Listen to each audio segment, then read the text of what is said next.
Counting it down. 3, 2, 1. Welcome back to the Arcadian podcast. It is Wednesday, March 6, 2019, and it is episode number 8. I am Matt Franceschi, and with me today I have Adam Wolf, Ben Bachman, and Dave Mead. Today's topic is going to be really centered around battle royales, and the title of the show is A Popular Genre Still Full of Potential. So the reason I put this as the main topic today is I think people talking about battle royales is a little bit played out. I think that they're kind of overhyped, and that's one aspect to this conversation actually, but I feel like the battle royale genre has taken the gaming industry by storm over the last couple of years.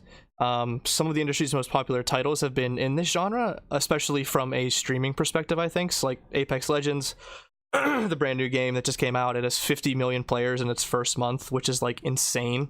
And there was even a chart that was released that it's like outgrowing Fortnite's first month like by double the player growth. It's absolutely nuts.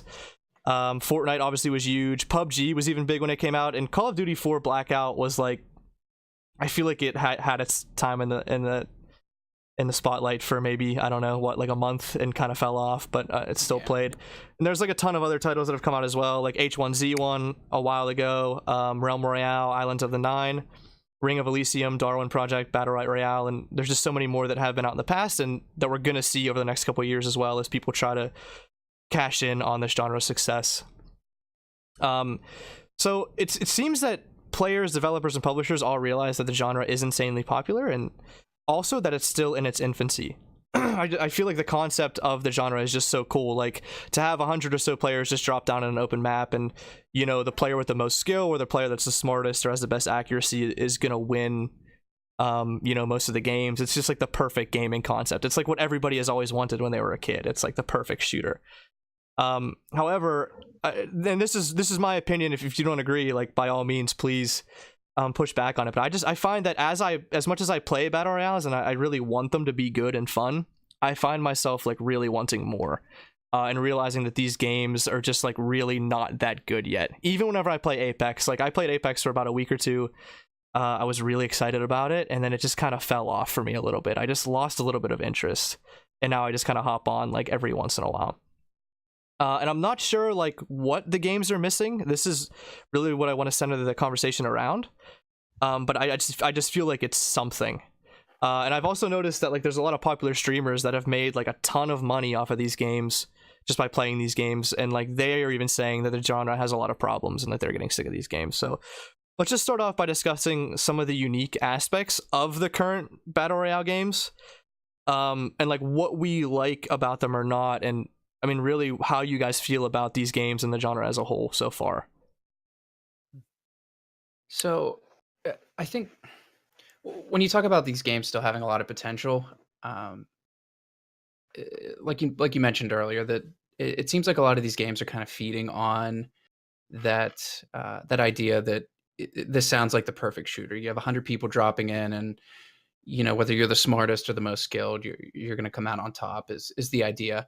But they're really not fleshed out in the best manner, you know, compared to other genres of video games. I think that, you know, the biggest improvements that I've seen and the things that I like the most are definitely coming out of Apex Legends. Apart from that, obviously it played better as a shooter than something like PUBG, which honestly it felt like a total mess, lagging around all the time, you know, initially playing that game.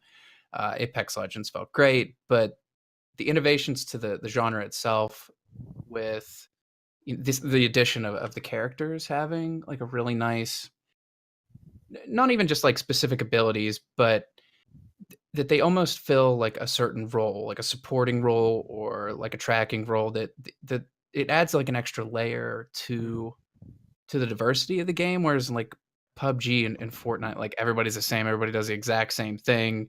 Nobody's any different. So this Apex Legends really, I think, has done the best job at evolving the genre so far. Better than I think that Fortnite's building aspects, for sure. I think that varied gameplay is definitely a better way to to improve the genre as a whole. And I like a lot of the characters, how they play in Apex Legends. That the idea of having a character that can do what's the one female character that can like heal the team. I feel like that's just like a nice aspect. Lifelink, I think her name is. Yeah. That's one of my favorite aspects in a battle royale that I've seen. And what do you guys think about that? Yeah, I like Apex Legends. Like you guys are bringing up, it adds another layer of complexity to it and depth with these classes that you're able to choose from, or well, the characters that fall into different classes. But one, I mean, I like PUBG because I'm biased and I like third person. So these other ones don't. Well, Fortnite's third person, but it's Fortnite. That's Apex Legends third person too. You mean first person? Yeah, no, third person. No, they're all third person. Well, at least the big three here. Yeah. I think Apex is first. Yeah. First person. No. No, you're right. You're right. It's first person. Apex is definitely first person. Yeah. All right. And Call of Duty's first person, right? Blackout's first. Blackout's first. Blackout's definitely first. Yeah, right. So I don't really like that because it reminds me a lot of Call of Duty. When I played Call of Duty on the consoles, like I really liked it at the time, but now when I look back, I was like, I don't like that like super fast paced like flying around. But one thing I wanted to point out with this was so it seems like there's like different strategies for different parts of the game. And what I don't like about it is in the beginning you can drop down in an area where there's no one at, but if you choose to drop down in an area where there's going to be enemies at, then you're forced into this like fast-paced like run, find the weapons, run around, try to kill the people. It's like I don't like that. I wish that it would. That's why when we were playing the game, I'm like, let's drop away from everybody so we're like not in that scenario. And then towards the middle of the game, you're moving in the circle and you're being more cautious. There's more strategy involved. There's communication is really necessary because you want to move in a certain way and you're listening for enemies and enemy fire or any like explosions that you hear or anything. And then at the end of the game, it's like the anxiety is just, it's horrible. It's horrible. If you win, it's great. It's a really rewarding thing, but it's also such a letdown. It's such a roller coaster ride of emotions. These battle royales create. That sounds like a really good thing when you describe it like that. Like that makes it sound like an awesome, replayable game, and I think a lot of people. That's why they keep coming back to it. That's why it's so popular in the first place, right? Well, this huge roller coaster. I mean, I like agree and don't agree. And I think like this is why I chose this, because like I have like a love-hate relationship with these games. Like, yeah, like it is awesome and like it's super exciting and like anything can happen. And like Ben brought up, like when you get to the end of a game and like it's 1v1 or 2v2 or whatever it is, like your blood's pumping, your adrenaline's flowing, and like if you do win it, like it's the best feeling. But I just feel like there's so many elements to it that are just, again, like we've had this talk on RNG before, that are just like so random, with like getting bad loot or like having players be right behind you, like when you have no idea. And like I get that like there's strategy involved in that as well, like you can position yourself so that doesn't happen, but like like if you're not playing it like all the time and completely focused, like it's really hard to not have that happen to you. Like there's just so much to take in, and I feel like that's why I can't get into them. I feel like if it was like a little bit more streamlined and like a little bit less random, I think that I'd like it a little bit more. Need a little bit more order to the madness. I think that I do, yeah. For this genre of games, yeah, I actually think that's like spot on. Yeah. Well, you're kind of in the camp of, I mean, like Halo was your game as far as like shooters go, right? Yeah, specifically Halo 3, yeah. And like that was a loadout game, right? And like not necessarily a loadout game, but like a game where everybody had like on one team started in the same position kind of thing, and you moved out. It was very like strategic. I mean, it was based around power weapons and like, getting like specific map locations. Yeah. But yeah, they took out the RNG element of it. Like you knew what was going to spawn where, you knew where you were going to start on the map. And when, like if you took rockets at a certain time, like they would spawn again in like 4.5 minutes. You know, it's like you could play around that spawn timer. Yeah.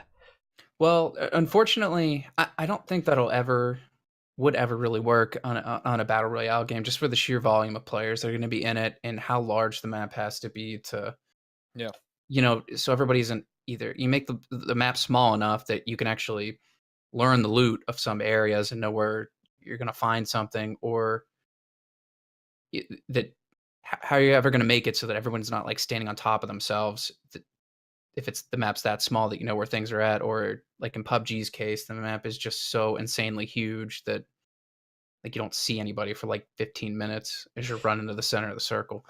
I feel like that's the issue you're gonna have to combat in a battle royale genre that really can't eliminate that. I feel like the RNG is gonna be there. The people popping up behind you, that it's part of the genre. That's not going to change.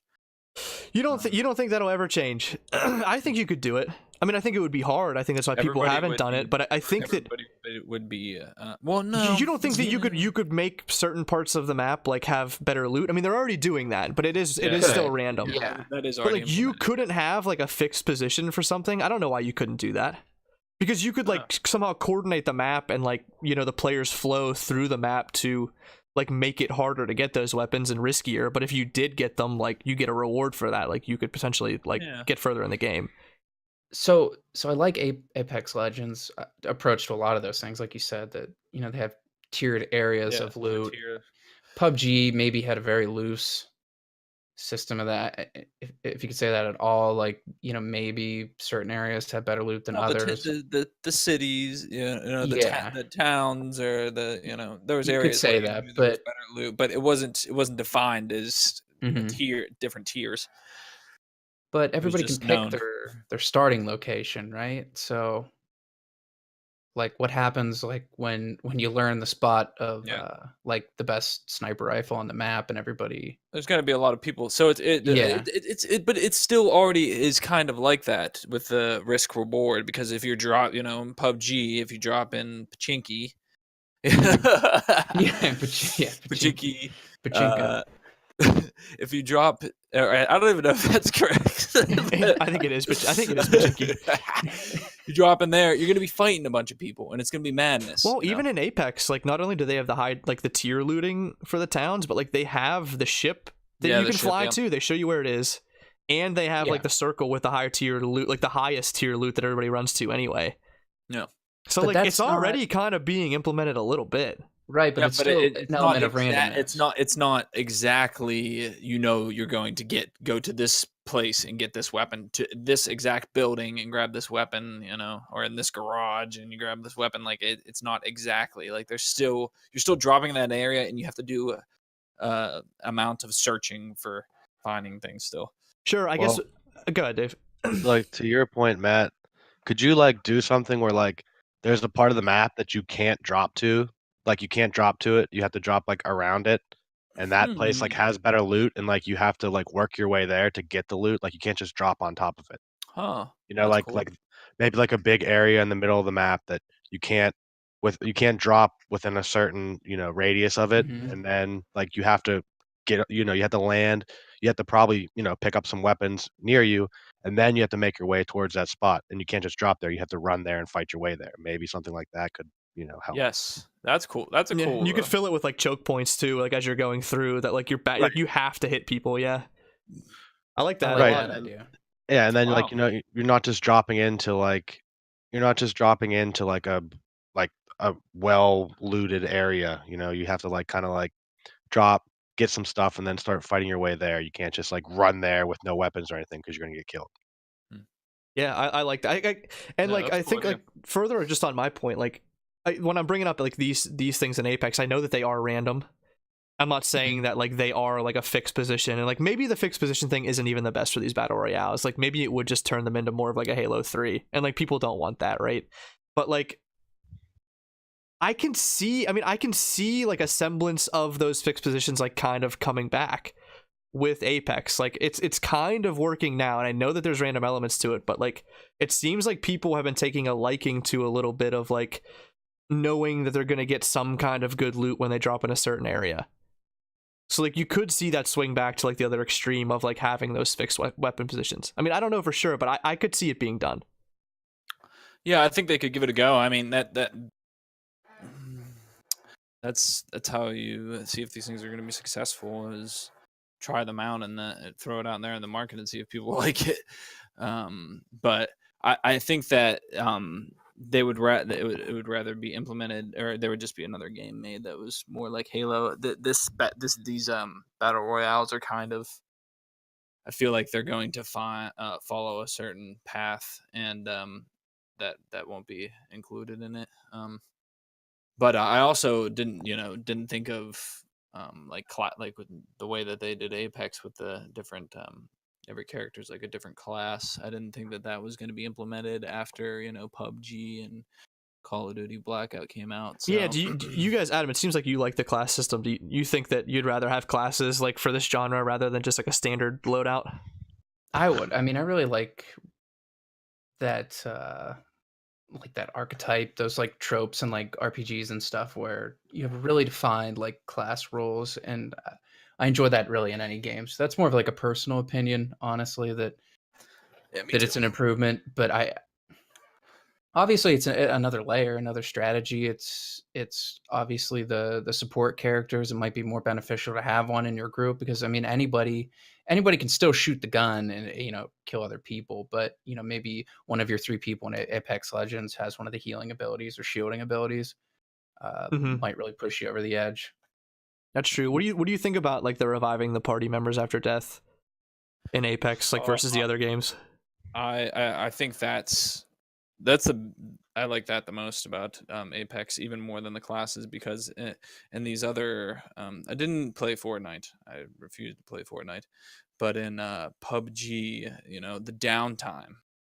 I mean, that was one of the biggest things. Like if you die early, I play these games with my friends. I don't play them alone. So if you die early, you're just sitting there watching your friends. It can be fun. You just end up spectating like the guy who was cheating and like just headshotting you. Yeah. Yeah, or you throw on YouTube and you're like half-ass watching them while you're watching YouTube or whatever. But that is a redeeming. This is a redeeming thing with being able to revive. Not only can you revive party members, which you could do in PUBG, but once they're dead. Okay, so you could bring them back if they were injured. So that's in Fortnite and PUBG. But if they're dead, then you can bring them back through the revive system. I don't know what what are those points called where you revive them at? But tag system, I'm not sure. Or whatever. Yeah. But that fixed the problem of like, if it works out that way that you are able to get to one of those points and bring your teammate back, that gets the person involved, and it gives the person more incentive to be watching and helping their teammates, by watching them, because they're like, and it like gonna bring me back. I think it allows for like more complex gameplay, and like it doesn't make every mistake you make like be final. Like if you do die, well, first of all, in Apex, like you get the shield a little bit, so you have like a little bit of wiggle room where like if you get shot, you're not just dead like instantly, which is really nice. But then like you have the chance to come back again, like if you really fuck up. Like I really like that about the game. Which again, that's probably why I like a competitive shooter. But yeah, I think the reviving is really good. Just like to Ben's point, because if you're playing with your friends and stuff, and you know what I mean, like you drop right at the beginning, and like sometimes somebody gets killed like right away. Mm-hmm. So now like you have to watch like your other 3 friends play potentially like a 30-minute game, and you can't do anything until they're done. You know what I mean? So it's cool, like, you know what I mean, like you're not like completely punished for like a bad luck start or something like that. Like you can get back in the game and play again. Yep. Because it's not a lot of fun to like have to watch your friends play for half an hour when you want to play if you die early. Yeah, and I think that's more than likely why they added that system, is because some of the feedback that these companies are getting is probably like, oh, it's so it's so unforgiving. Because when you go down and you're dead, you're just it's getting in the game. It's a commitment, Yeah, another way to look at it is not only does it, obviously let you get back into the game, but it kind of promotes a different play style.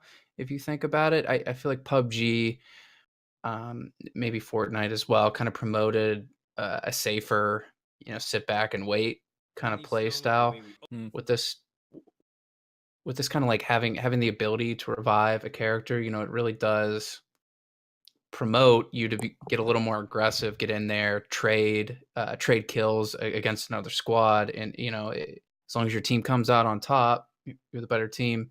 You can bring those guys back, which is nice. I remember countless times you get towards like the end of a PUBG game, and you'd have two guys left on your squad, and it's you against like a full team of 4, and it's hopeless at that point. Granted, Yeah, it's impossible to go through a whole game like fighting and being aggressive in PUBG and have a full team at the end. exactly. You just can't do it. You have to sit back, wait, watch, shoot Yeah. people from afar, camp. Yeah, well, yes, camp. I don't really. That's another thing. I'm glad you brought that up, Wolf, because I don't see camping at all in Apex. It's all fast paced, people going at each other. Like I see people running away and shit, like trying to heal up and revive their partners and their teammates. But yeah, it definitely the Apex Legends really did do something different here. I think that they made a lot of the things. They took a lot of the negative things in PUBG and Fortnite and implemented things into their game, which is making it's better. I think I already know the answer to this one, but maybe you guys we can just take a vote on maybe who feels the most strongly opposed towards it. But Fortnite's building obviously is a huge aspect of like the game's popularity and how the game plays out. How do we feel about that? I personally hate building. I literally despise it. That make like literally watching like my brother played tons of Fortnite, and I would watch him play, and like the fact that you just sit there and fucking smash your keyboard and build these giant towers is just like I get that some people like it. I absolutely despise it. I fucking hate it. It's like you're not even playing a shooter. I think Dave's gonna win It's like this one. it's like you're playing fucking like Minecraft or something, like building the like I just hate It's strange. Well, like it's such a weird reaction to like get shot at, and instead of like trying to shoot back or something, you just build like a fucking brick wall in front of you. Yeah, like it's just like the some weirdest guy, thing. Yeah. yeah, some guy's running out in a field and you're like lighting him up, killing him, and then he just starts building a brick wall in front of him. Yeah. Like what the fuck is that? Like, I mean, what do you mean? part of the world that they created, and it's really popular. Me personally, I don't like it. It's one of the reasons that I'll never play it. I love building games. I love strategy games that have building in it and stuff. And I love any game that has building, but I like to like be able to like sit and like be an architect and like think about what I'm building, not just like. I guess they're thinking about it, but it's like. They're also like vomiting it out, Ben's all about actually, the Ben's all about the beauty of his work. He doesn't yeah. want he doesn't want it rushed. Dude, I love building shit in video games. Yeah, I do too. How about vehicles? Like PUBG had a lot of vehicles, like the bike. That thing, I don't even know if you can call it a vehicle. It barely even fucking worked. But like the little car, or like Fortnite has airplanes now. What do you guys think about those? I like the vehicles in PUBG. I think it's one of the only things that I prefer.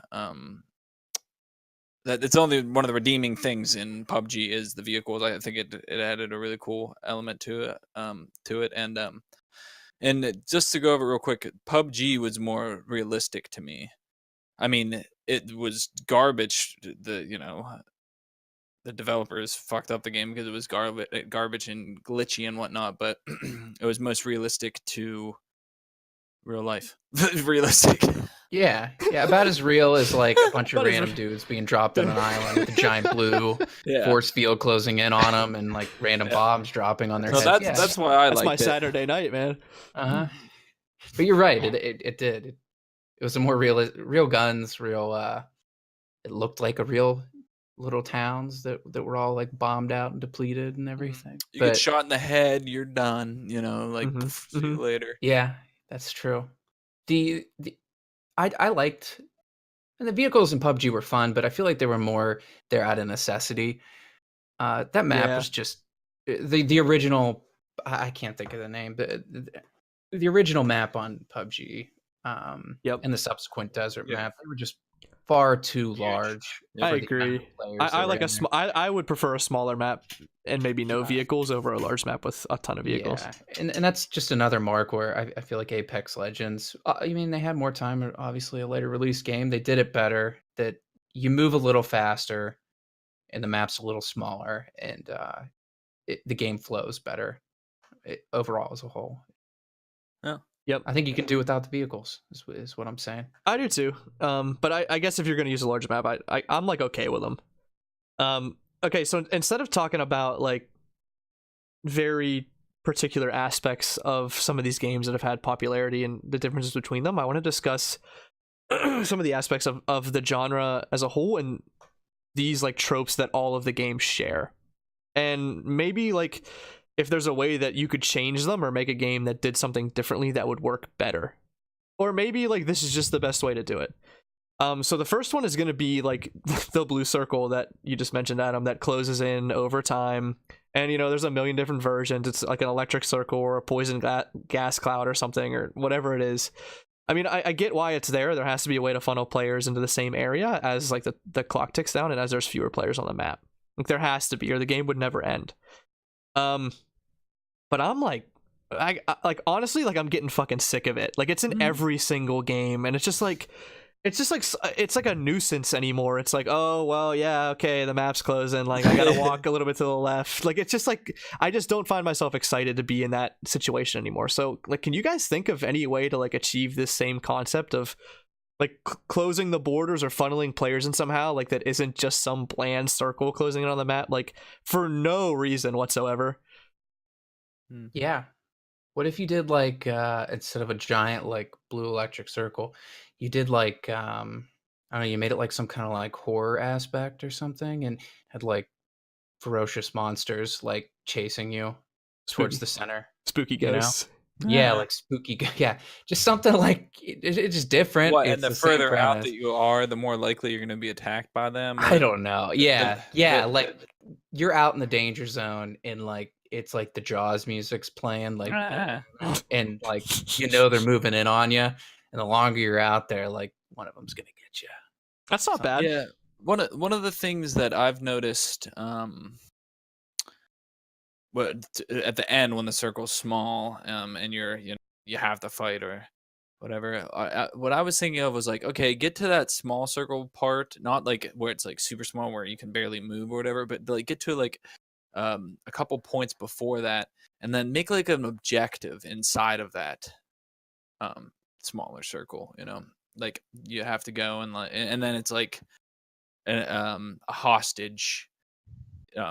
Get the hostage out of the circle or something like that, or capture you have to get the flag and hold it for such a period of time in the circle. Something implemented where it's like crossing between genres there, or I think that would be cool.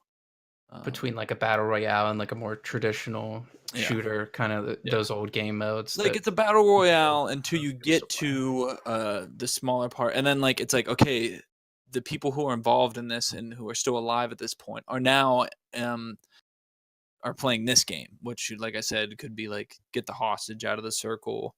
It'd be hard to implement, but it would definitely add complexity to it. And I think it would be really exciting if you did it right. I actually just thought of this now. If this is really stupid, let me know.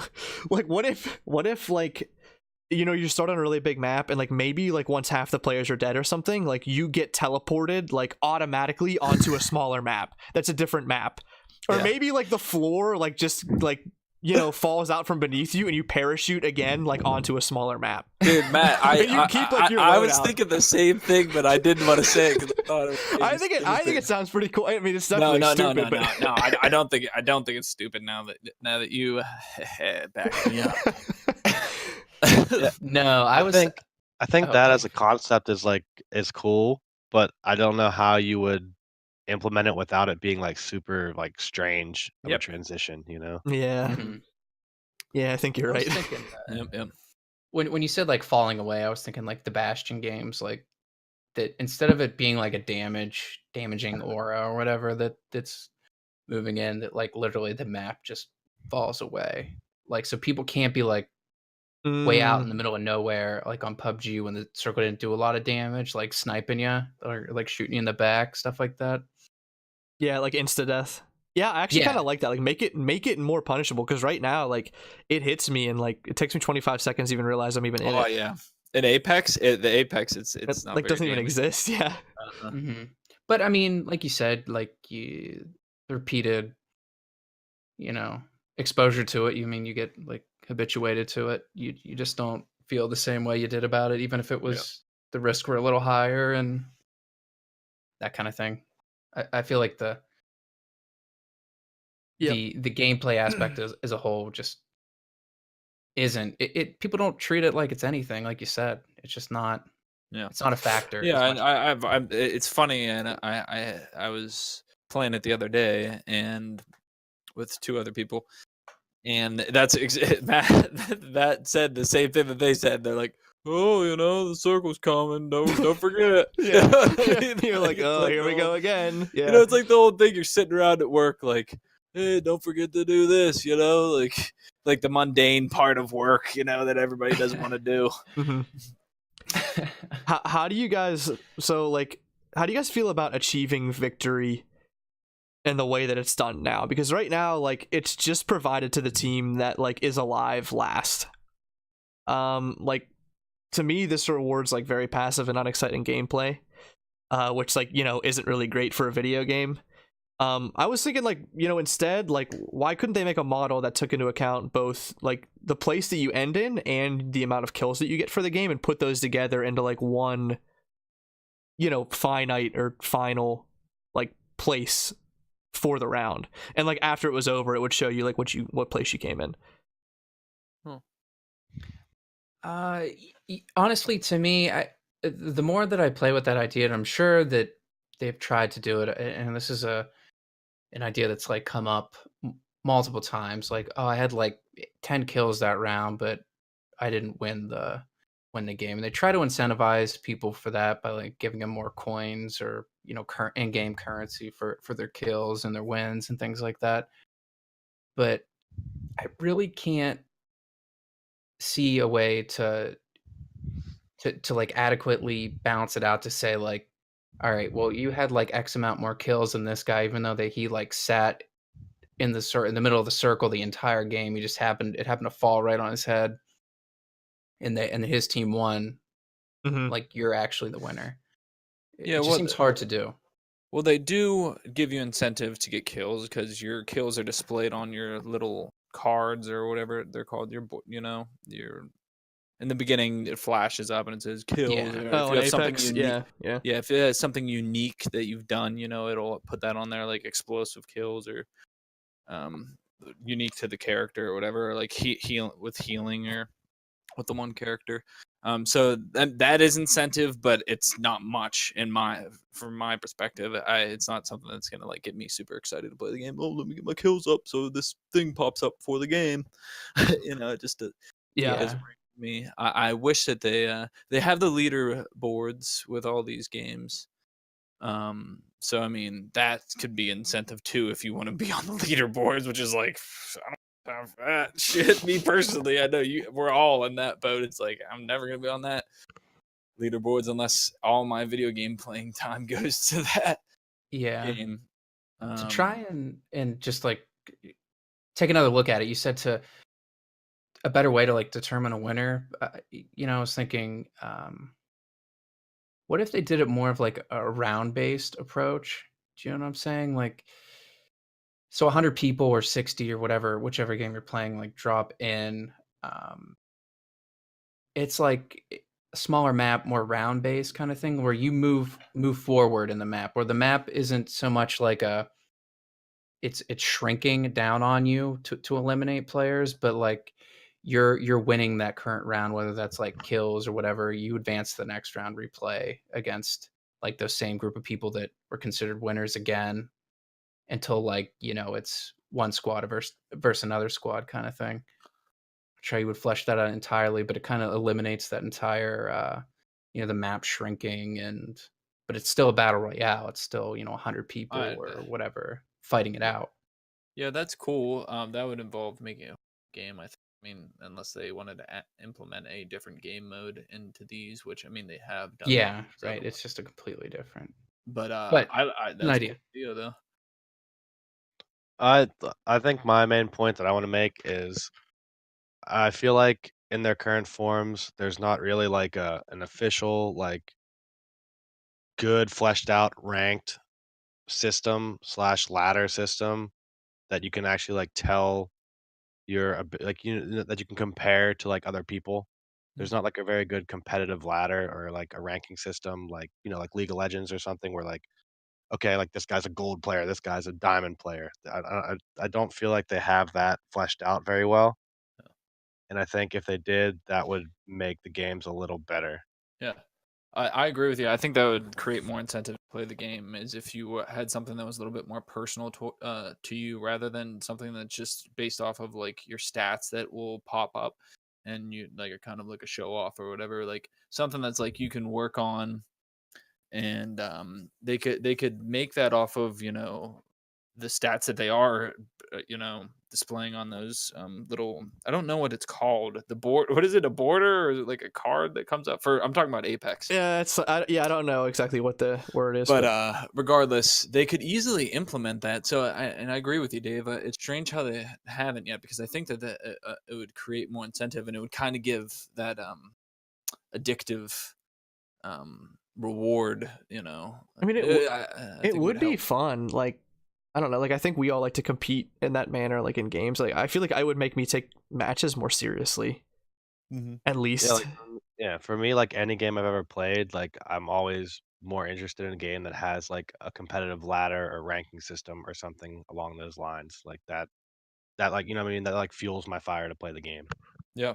because I like to be able to compare myself to other people that are playing it and like determine how good I am. I would not be surprised. It's still early very, very early in the genre. I mean, when did PUBG come out? 2 years ago? A little longer than I think a little longer, yeah. Maybe three or four. It's still really early in the genre. I guarantee that will be implemented eventually as something that's a little bit more personal to the player, that they can watch the progression of their stats, or like a rank or something like that.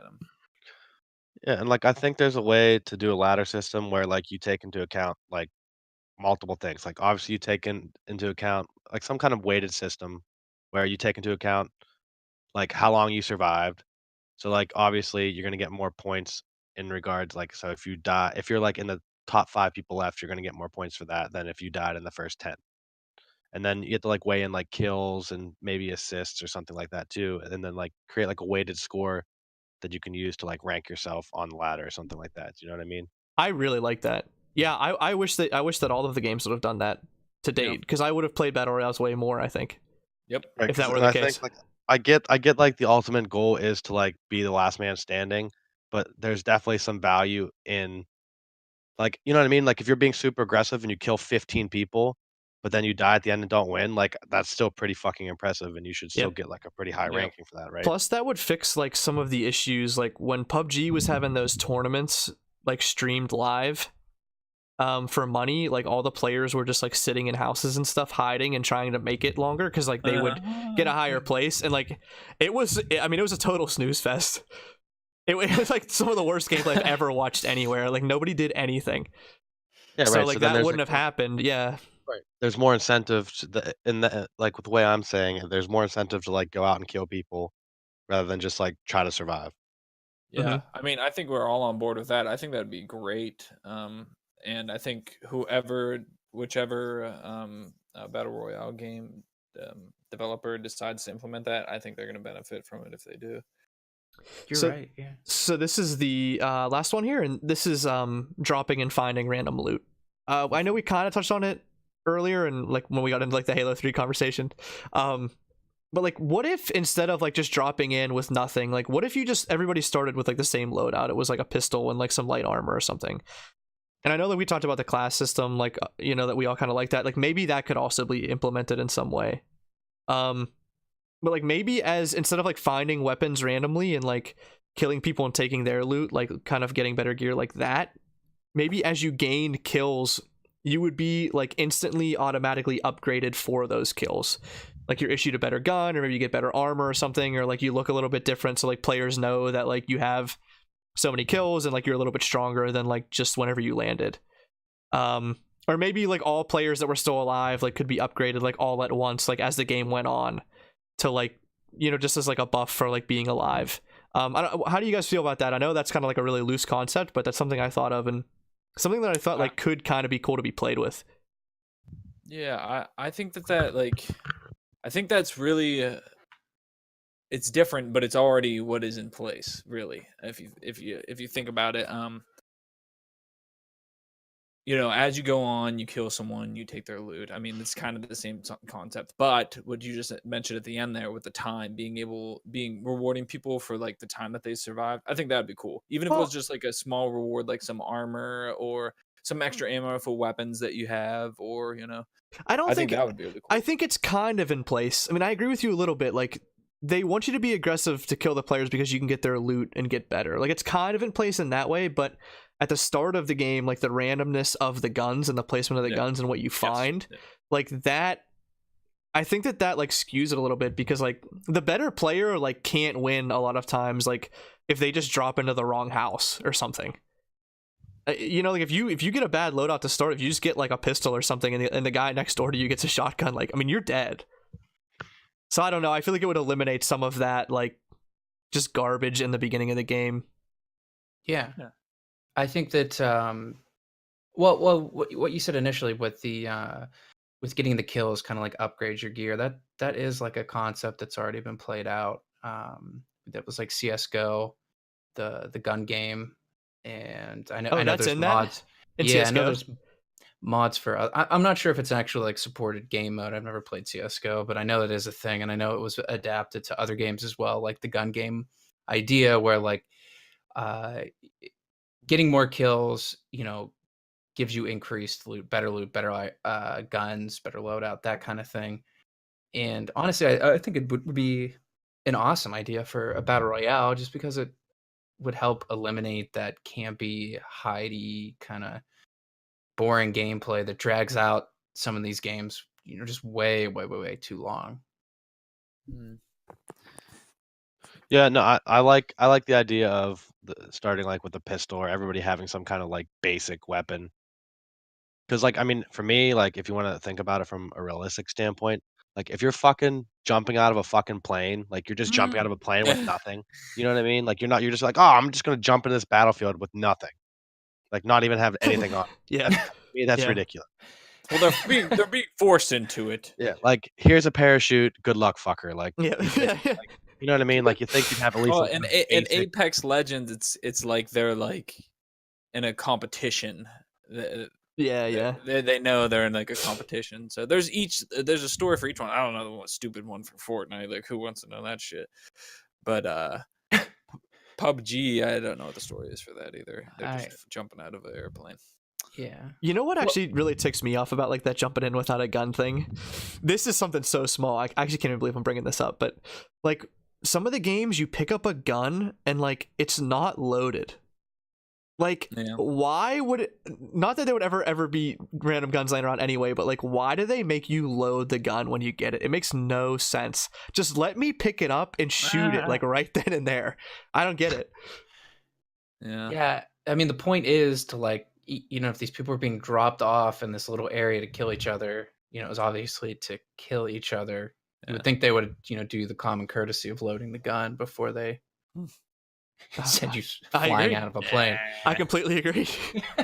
Yeah, how many times have you killed someone who's loading a gun though, or been killed with loading a gun?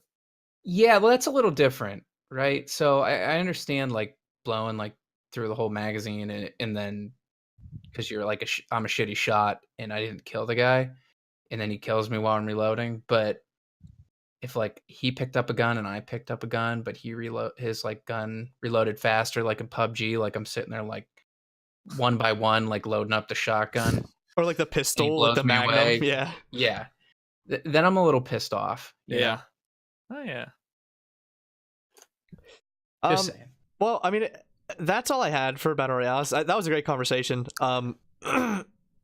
if anybody else has anything to bring up, please do before we jump down to trending.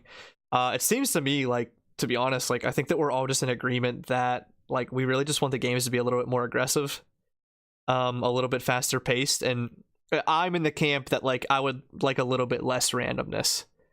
And if they can keep like moving towards those ideas versus like the PUBG idea of like complete randomness, I think that we might get like a good product, like a really good product, like down the line here, like in the next year or two, like as they continue to like refine this genre as a whole. Yeah, I really liked what Dave brought up about the ranking system, but just the idea of some sort of progression in the game. There's a lot of other genres that do it, like League of Legends does it too, like where you don't actually make much progress like towards an individual character or something like that, where like you're stronger the next time you go into the game. But it does give you that sense of like achievement, accomplishment to keep bringing you back. And I know previous Battle Royale games haven't really fleshed this out or done it in the past, but honestly, I don't think they're going to keep the genre alive on its base merits alone. I think they're going to have to incorporate something like a rank system, like Dave said. I think the biggest thing is you have to make like being aggressive and getting kills have some kind of value rather than just like surviving. I think that's the biggest thing that they need to incorporate. Yep, and then tie that back to like your player profile somehow. Right. Yeah, if they can do both of those, I'm in complete agreement. Yeah, I agree with that as well. They need to add some system that's more rewarding and that people on a personal level people can work towards. I like Apex Legends. I think it's refined a lot of the things that PUBG and Fortnite didn't have going for it. I want to see another third person come out, just me personally, because I grew up on third person shooters with SOCOM and everything, and I really enjoy them. But I'm in total agreement with you. It sucks when people are camping and just lurking around, and you're getting towards the end and you walk in a building and someone's just standing behind a wall or like on the stairs just blasting you down. It's not fun. So there's got to be a balance, and I think that Apex Legends has a lot of potential, and it'll be interesting to see what they do. And I think it would also, as we were brainstorming about what they could do to make the game more interesting. I think that these developers probably will come out with some stuff that we similar to what we were talking about with the different kind of getting away from the circle concept. Yeah. All right, so jumping on to trending, Riot Games hires its first chief diversity officer. Her name is Angela Roseborough, and she was previously I believe she had the same title at Dropbox. Sorry, I don't want to interrupt you, but when you said that, I wanted to say Gloria Borger really bad. It's really good. So her name is Gloria Borger, and she was previously at Dropbox. So it seems like, just from what I was reading, actually I ingested like a ton of data and articles on this. She's going to be overseeing all of the activities involving diversity and inclusion within the company, as well as talent and hiring. I think for all of Riot Games. So the interesting thing about this, and the reason I bring it up, is that this announcement is coming in the wake of the current and former employees suing Riot Games a few months ago for gender discrimination. And just some of the points, like as I was reading again, this lawsuit claims that Riot is sexist and has and I quote here, bro culture. It's an 80% male company, and it mainly hires males due to them being core gamers. I guess like this was like a quote that somebody within the company had said at some point, like to another employee. The lawsuit complaint also says that it wants to prevent Riot from, I'll throw another quote at you, we'll go for the trifecta, creating, encouraging, and maintaining a work environment that exposes its female employees to discrimination, harassment, and retaliation on the basis of their gender or sex. So I don't want to, me personally, I don't want to say anything on this. I have no idea what's going on with this lawsuit. I don't know anything about the culture at Riot Games. I really feel like I can't comment on it. Like if somebody else wants to, you're more than welcome. But I just have no idea like who's in the right and who's in the wrong here. It sounds like something's going on, but the first, I have two main points with this story. The first one is that it seems like what they're trying to do here with this hire is one, get good PR, but two, they want to stop Riot's alleged biased hiring practices towards a specific group of people by hiring this person and then just having super biased hiring practices towards like a different group of people. It just seems like this is the same, like it's just the flip side of the same coin, and like the proposed fix I just don't think works in the long run. Yeah. So what do you?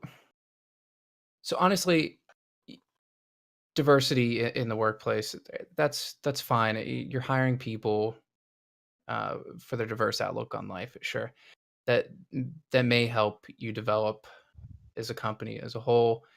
But do you really think that's really going to benefit? Obviously, this company is just set up to make, really just produce and make one video game. Like that's really all they're doing right now. I think maybe they're in the works of on a second one, but do you really think that having a diversity officer is going to make for a better product in the long run? It is what I guess I'm getting at.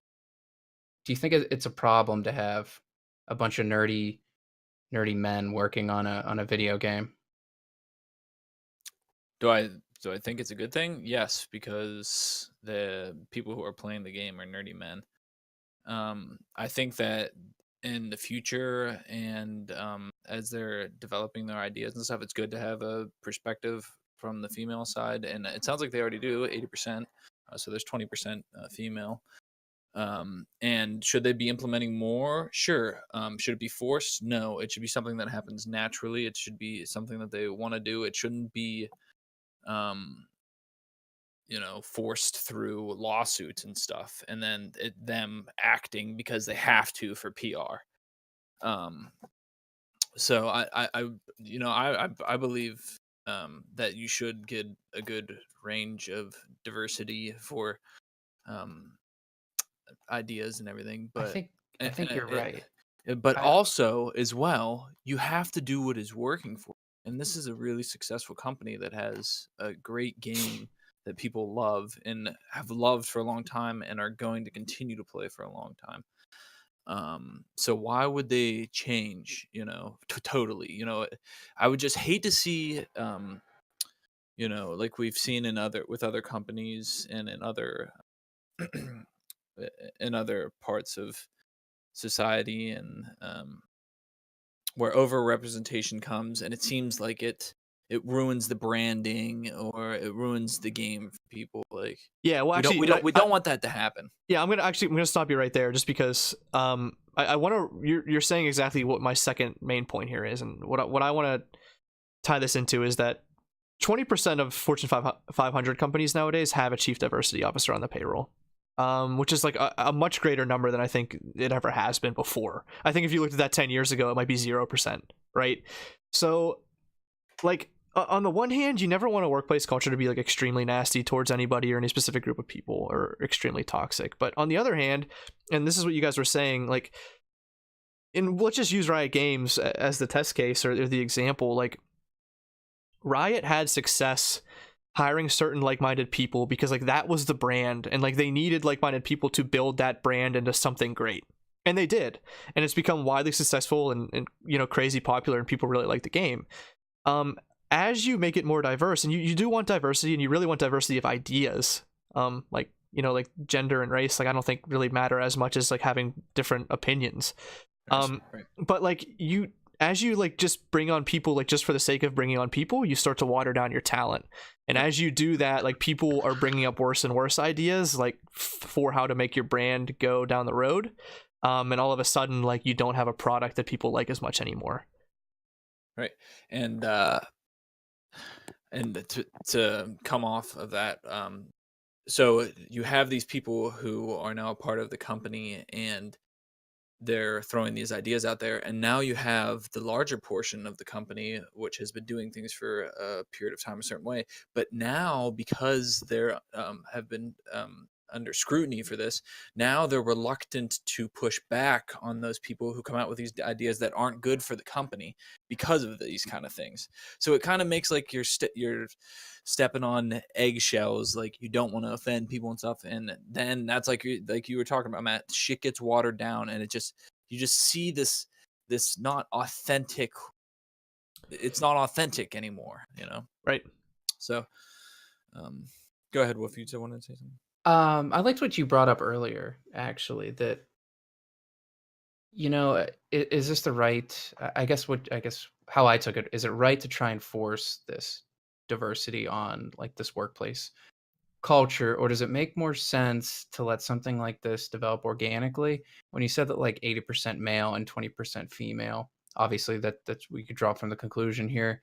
The statistics apparently of Riot's demographics right now, that's probably pretty close to, I don't have the numbers in front of me, but like representative of who's actually playing the game at the moment. Mm-hmm. So, is like culture and diversity kind of like evolves around video games, around companies.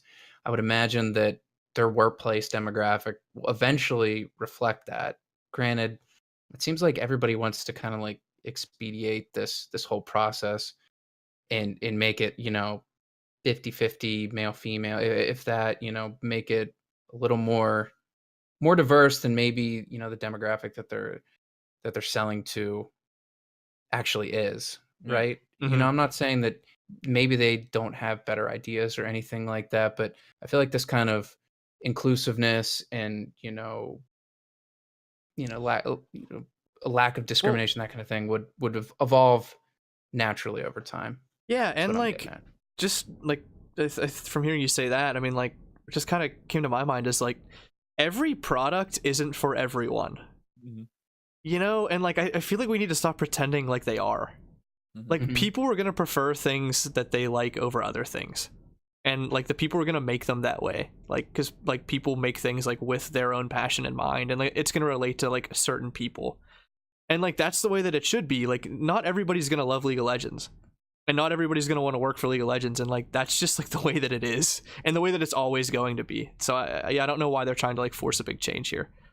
What I know, we've been. I think I want Dave to get in here too. But real quickly, so what was this? In the wake. So it was a couple months ago that this gender discrimination lawsuit is taking place. So when Riot decides to make decisions like this, to bring in a chief diversity officer, it kind of suggests being guilty. So that's what I don't like about it either, because but I don't. Here's and Matt made a good point, but we don't know the details of this, so it's hard to. Our opinions don't hold a lot of water here. But from my perspective, is few months ago, gender discrimination lawsuit. Let's get the chief diversity officer in here. That is kind of supporting the idea that this lawsuit is correct, and I don't like that. And if it is correct, then it's appropriate. But I don't think that it is correct. I think it's someone's perspective and someone's opinion from the information that we have, and for them to automatically accept being guilty by hiring the chief diversity officer, that's a bad. We don't know enough about it though, so that's just my opinion. Yep. Dave, do you have any thoughts on this? I hate to like hold your feet to the fire here because we already, I think, have pretty much exhausted all avenues, but I didn't want to leave you out. I think I just want to make one overall point, and that is like for me, like if you're a company and you're hiring people to work for you and build your product or your brand or whatever, you want to hire the people that do the best job and are the most productive and carry your values of what you want to accomplish, right? And if that means hiring 80% dudes because they're the best people to fill the position, then that's fine to me. Like having diversity just to have diversity is something that I absolutely despise and I hate, Yes. because you're picking people to be diverse rather than picking the person that is best for the job, and I really, really, really dislike that. Right. you choose people on how competent they are, on what your goals are and whatnot, not how competent they are at their job, not their race or their gender. It's just silly. It doesn't make any sense. That kind of thinking should not be. I mean, it's these companies. They have the rights. They have the right to do whatever they like, but the most lucrative ways is hire the competent people, not because they're black or they're female or Yeah. they're Well, Asian. Actually, the Asians are probably the most competent. It's weird because like it seems like they already recognize that because like they've built the brand the way that they wanted to all this time, but now they're getting like pressured into doing something that they don't want to do, you know? No. But the next news story is that Hearthstone has just announced the Year of the Dragon, and with that, a lot of changes are coming. So there's 9 cards moving to the Hall of Fame.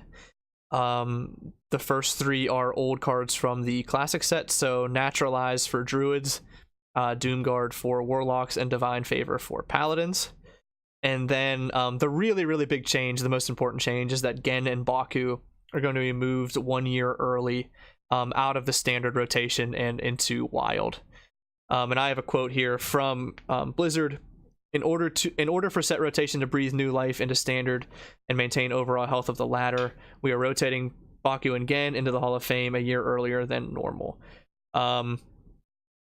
So I think like they recognize that like Gen and Baku were overly powerful when they were creating like very, very polarizing decks in the meta, and it had just been doing it for too long. Like everything was getting very stale.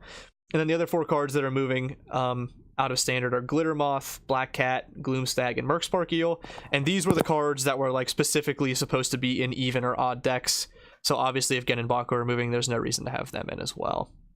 They also announced briefly that there's going to be some new single player adventures that will cost money and whose rewards seem to be, from my perspective, lacking a bit for the upfront cost right now. Dave, I want to go to you here just because I think you play the most Hearthstone out of the 4 of us, and I mean I'm familiar with it as well. But first, like, what are your thoughts on Gen and Baku moving? And like, I don't know, how do you feel about just like what you'd like to see from the Year of the Dragon as far as like a new meta, or if you want things to stay similar to how they were? I think it's really a good thing that they got rid of Gen and Baku because it really, I don't know, it made the meta incredibly stale because there's way too many decks that were centered around those 2 cards, and it kind of like made a lot of other decks like irrelevant. Like, you know what I mean? Like those decks were so good that you couldn't play. You know what I mean? Like if you're playing like a paladin, you're either playing odd paladin or even paladin. You couldn't play a fucking normal paladin for the most part if you wanted to like actually climb the ladder and be successful. Yep. And I think those 2 cards really like limited the amount of competitive decks that you could play with each class, which obviously is a really bad thing. Like you want to have as much diversity in like deck building as you can, and those cards really took away the deck building diversity. So I think removing them early was a really, really like good idea for them. Yeah, in terms of like making the game better. I in the agree. short term. Do you have any thoughts on Naturalized, Doomguard, and Divine Favor moving?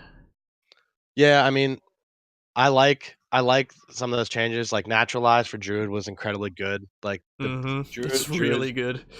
Like what Druid's big weakness was like they can't remove like the big minions, and like that literally gave them a card that just did that. Like their one weakness, that card for covered. 1 mana. Yeah, for 1 mana, right?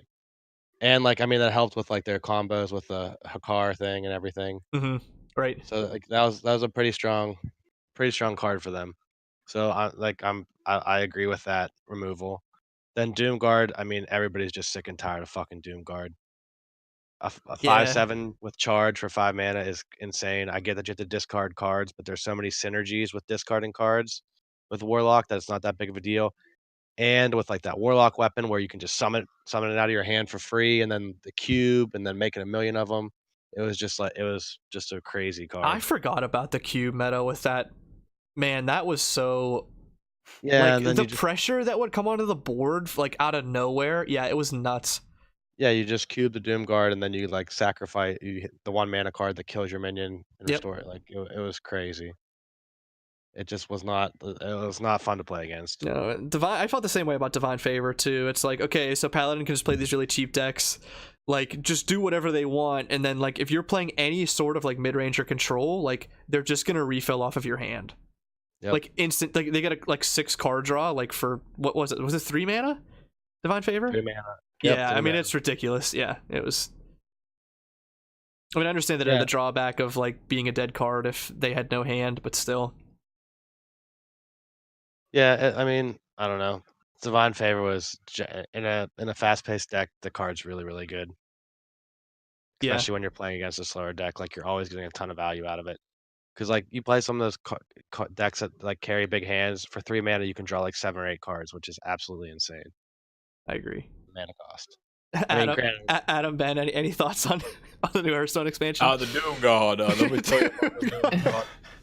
Let me tell you about Divine Favor. I'm tired of these cheap decks. Get them out of here. Evens, odds, more Jabberwockies. Yeah, dude. When Jabberwocky? That's all. Yeah, Adam's like trigger term for Hearthstone. Yeah. Hearthstone, Jabberwocky. Hello. Someone say disguised toast. Yeah. All right, let's go to the next news story. So this one's pretty complex here. I hope I don't take too long on this setup, but so Dead or Alive 6 was just released. And if you're not familiar, it's the fighting game franchise that is really known for like a lot of its characters like kind of being over sexualized and like wearing like, you know, very skimpy outfits, and like that's like how it's been built. Its popularity has been built like up to date. I've been reading some game reviews on this from journalists, and a lot of the reviews are like pointing to the game's over sexualization of women and the in-game physics engine that makes a few of the characters' physical body parts bounce and jiggle. I'm not gonna say which ones, but I'm sure you get the gist. And like saying that the feature is holding the game back. Like the fighting is really good, they're saying, but like this feature that like is the selling point of the game is really holding it back. And here's like a quote from the Polygon review here. Dead or Alive 6 still attempts to titillate. Great verbiage there. There's still a ridiculous focus on bouncing breast physics, which you can thankfully turn off, and the game is replete with unlockable costumes that are far more revealing than the default outfits. These elements tragically overshadow an exciting fighting game. So like here's my main point on this. And like the Dead or Alive franchise has always been built completely on these aspects, like the over-sexualization of both the male and the female characters. Like the characters are over the top, so are the outfits that you can unlock. Like that's why people buy the game. The fighting in the game is like, I think, pretty average. I mean, I don't play it. Like it's not a game that I'm even interested in. I don't even play fighting games that much, but like the fans don't buy it because it's like this super competitive fighter. Like, I mean, they just don't. Like if you remove the fan service, like the game's gonna utterly fail. So like if you're a game reviewer, like how do you not understand this? I think they understand. You know, I feel like a lot of times we don't give them enough credit, but they can't be this dumb, can they? They have to understand that. I mean, looking back, I like to think of Dead or Alive. Do you remember the I see this one here, Dead or Alive Extreme 3, when all the girls are wearing bathing suits? That's the volleyball, the sand volleyball version. Yeah. Do you remember when that originally came out? Like, that was some big time, like, whoa, like, are video games getting too like sexualized? Yeah, I remember the pushback on that. And we were like, what, in grade school or high school or something? I just remember like parents were freaking out at the time and everything. It was like, you can't let your kids play video games. Like, look what they're doing. Don't buy this. But that's what always, this genre is always, well, I shouldn't say this genre. This game has always been about a healthy dose of service. Yeah, the booby sliders and and you know, there's a place for that in video games, right? I don't really want to see that go away. Granted, I'm not buying Dead or Alive. I've never bought a Dead or Alive game, but it serves its purpose. I think it's, you know, maybe one of the shadier, less, you know, one of those things you don't want to point out, you know, about the video game culture, you know, too loosely to anyone you're trying to convince to play video games. But it has its place. I don't want to see it go away. I don't want people to think that that there's something more here, that like this excellent fighting game that maybe it's good, but I'm sure it's nothing groundbreaking. There's enough good fighting games. This doesn't need to like overwhelm the niche and become the greatest game of all time. So me personally, I think the person who wrote that article, it's a fact. They understand, but their ideology, which involves the idea that sexism is extremely prevalent thing, it overrides reason, and But so here's a couple things on this. First of all, it's a Japanese company, KOE or whatever, and we all know the Japan. Yeah, and it's their partners or something like that. They're published by Koei Tecmo. Oh, I'm sorry, Ben. I didn't know that. Yeah, but what the hell was I gonna say? But we all know Japanese manga, and they just love big breasts. I mean, like it's part of their culture. I mean, people might think it's I think it's weird how like huge they make the breast and like they over sexualize and everything, but it's like it's part of their culture and it's their thing. Like, and they're not going to stop doing it because it's in manga, it's in several, it's in anime. It's really a prevalent thing. So that's why that's where this came from. And it was hard for me to understand when I started getting exposed to manga and anime and stuff. I was like, why the hell are these women, are these like, huge titted chicks? Like, so that's why, and that's okay because it's their thing and it's their game and it's their franchise, and it's okay. It's also okay for this person to ridicule it, but he's like a minority. And most people. Most even chicks like big tits. Like, let's be honest. I can't speak. I can't speak for them. Yeah. But yeah. Well, and I've never heard. I know that the fighting this franchise. Sorry, I'm getting a little bit scatterbrained here, but this franchise talking about tits and everything. But this franchise is. It has a unique fighting style too, if I remember correctly. I think it's like pretty simple, but it is unique. Yeah, their clothes like blow up and not like totally. No, but... I think like how they move and the fighting technique. Yeah, they have explosive clothes. Yeah, but yeah, it's all about the. You can knock the clothes off of these large-breasted women, right? Partially. Well, anyway, down to my second main point. So like. In our previous podcast, we recently discussed another Polygon opinion piece in which they discussed like in detail, like in percentages, like the underrepresentation of female characters in fighting games. Like they went in to say like, Super Smash Bros. Ultimate had like 16% female fighters, and like I can't remember what the other ones were. I think like the Shonen Jump was like the main piece of the article was like 8% female or something like that. But it's the same company writing both of these pieces. And I just noticed that Dead or Alive 6 has a majority of female characters, actually, and it's a fighting game. So, like, I just thought, like, maybe, like, this would, like, kind of suffice and fight back against the trend that this person at Polygon was writing about. What do you guys think? I like what you did there, but, I mean, I guess if they're going to say something dumb like that, then I guess, why can't we... You come back with something like this? Yeah, I mean, I guess like my main point here is like, how that NPC meme came out like 6 months ago where like everybody was saying like that a lot of people like were just like NPCs and they all had like the same opinions, and like they would have that picture of just like that grayed out guy's face, like nondescript like bald guy, like like can you have any characters in video games anymore that don't just look like all of those people? Or like, are you just gonna get like, if you have like any characters that like have anything over the top, like are you just gonna get a bunch of shit for it? I think you're going to get a lot of shit for it. I mean, I think Dead or Alive, this specific instance that we're talking about, they probably deserve a little bit of flack. I mean, they're overly sexualized. This is obviously... I think they deserve it, but they shouldn't change. Like, they could... No, they shouldn't. Put up with the critiques and the criticism. I mean, it's expected when you would come out with something so over-sexualized like it. You know, It's I not would for expect- everybody. Right. I'd expect it from mothers. I guarantee the person who wrote this fucking article is not a mother. Last piece of news, really quick update. Actually, it's not even a piece of news.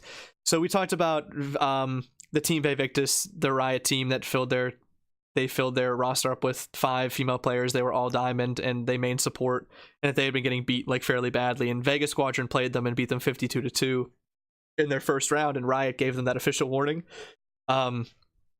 for extending the game out on purpose to get more kills. So they just played them again. It was Vegas Squadron versus Vaevictus, and this time, instead of extending the game out, they beat them in 12 minutes 59 seconds, the 8th quickest game in League of Legends history. So I just thought, to let you guys know that. I thought it was pretty good. I like that. We should keep on this for a while here. I gotta see how this plays out. Yeah. When do they like? What are When they do gonna they really do? turn the season around? And just start winning and just start. Maybe they kicking do. butt. Maybe they take it this year. It's like the biggest like underdog like comeback motivational story, and like the last they'll be talking about like Miracle, and then the next thing they'll be talking about is Team Vaevictus. It's like Braum up in the top lane, like Thresh at mid. Yeah, it's Nami in the jungle. Yeah, Nami in the jungle. Unstoppable. They got some real like badass coach, like really grilling them. This is a movie. Some old guy. Like, Miracle the movie. It's like maybe This is where they're going with it. Yeah, we'll keep up with it. That's a fun spin on it. I like that. Game releases and announcements. So 3 games to talk about. So first, Sekiro Shadows Die Twice. It's the new game from Software. Is releasing March 22nd for PC, Xbox One, and PS4. So this is another Souls-like game. They've had a ton of success with the other games, so I love that they're coming out with another game in this genre. One big difference here is the game has no multiplayer elements, so like no more of like the soapstone and like coming in and invading and helping out your friends and stuff. Like that's gone. It's going to be completely single player. This game is more ninja themed. Instead of like a shield or like a gun and Bloodborne in your offhand, you have a prosthetic arm that has different capabilities, and it seems like the main one's going to be like a grappling hook that lets you go more vertical in the map rather than just like from side to side. I like it. I mean, that sounded. I like it too. That sounded. Woof, you don't like it. You're a medieval boy. That was like kind of a not excited groan there. Yeah. I'm like seeing the video of it, and like it looks like this old style like feudal era kind of vibe, and then he's got this arm that's like flying around and like flamethrower and stuff. I don't get it, but I mean it's a video game. Sure, why not? I'm sure it's gonna be fun as hell. Maybe it'll be really good. I'm excited for it. From Software never disappoints. I feel like so. It's got to be good. You're right. And then we have Devil May Cry 5 that is releasing on March 8th on PC, PS4, and Xbox One, and then The Division 2 on March 15th. Same thing, all 3 platforms, and this is the one that was going to be just solely on the Epic Store, so we can look at that. But I've played a couple Devil May Cry games, never Division 1, but do you guys have any excitement for these 2? I'm interested in Devil May Cry 5. I stopped playing after 2. I love the first 2. I didn't really like those hack and slash, but I like that it had a cool story with like demons in it and shit. So, it seemed like from the ads that I had seen and the videos that I've seen on Devil May Cry 5, it seems like they were trying to go back more to the original the 1 and 2. So, but I don't know. I haven't played I haven't played 3 or 4. So, I think I played 3, and I really liked it. Yeah, really? Yeah.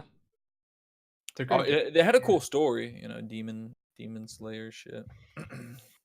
I never played any of those games, so I don't really have anything to add. Nothing there. All right, well that's it on the list. So, anybody else have anything to say before we wrap? That's it. All right.